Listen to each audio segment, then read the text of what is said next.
great story. And one way to help share that story with your audience is just to be cognizant of this. And here's why. Because this part of your body here, this is the part that is sort of welcome to my world. I'm going to ask for a volunteer. I need one volunteer. How about Jim? Come on up for 1 second. Okay, Jim, just stand over there. Okay. Now, Jim, you're walking down the street. Okay?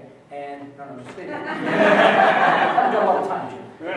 You're walking down the street and you see me coming. And you notice me, you recognize me as your long-lost brother. You've been searching for me for 40 years. And you can't find me, you're desperate to find me, and all of a sudden, there I am. Why? Stop. See what he does? See what happens? He opens up. Why? Because this is the vulnerable part of the body, and when you expose the, expose that. When you do this, you're opening up the vulnerable part of your body, and what you're doing is you're saying, welcome to my world, and when you do this, it closes off a little bit. Now, the other problem with this is it prevents you from gesturing. And let me ask you to do something. Just put your hands right down by your sides, okay?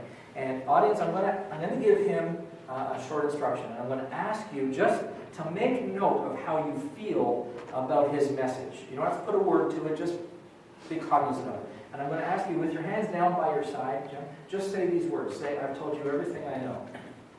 I've told you everything I know. And the audience, just make note of how you feel about that message. Now, Jim, raise your hands up to the level of your navel, at that height. Now, gesture as naturally as you please.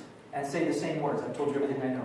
I've told you everything I know. Did you get a different message? Oh, yeah. You see how important this is? Now, his voice changed, his posture changed, his body language changed, the entire message changed from going here to here.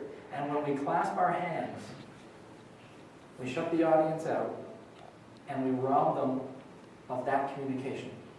Because we need to have our hands free. Because a significant part of our conversation comes from our body language. Does this help you?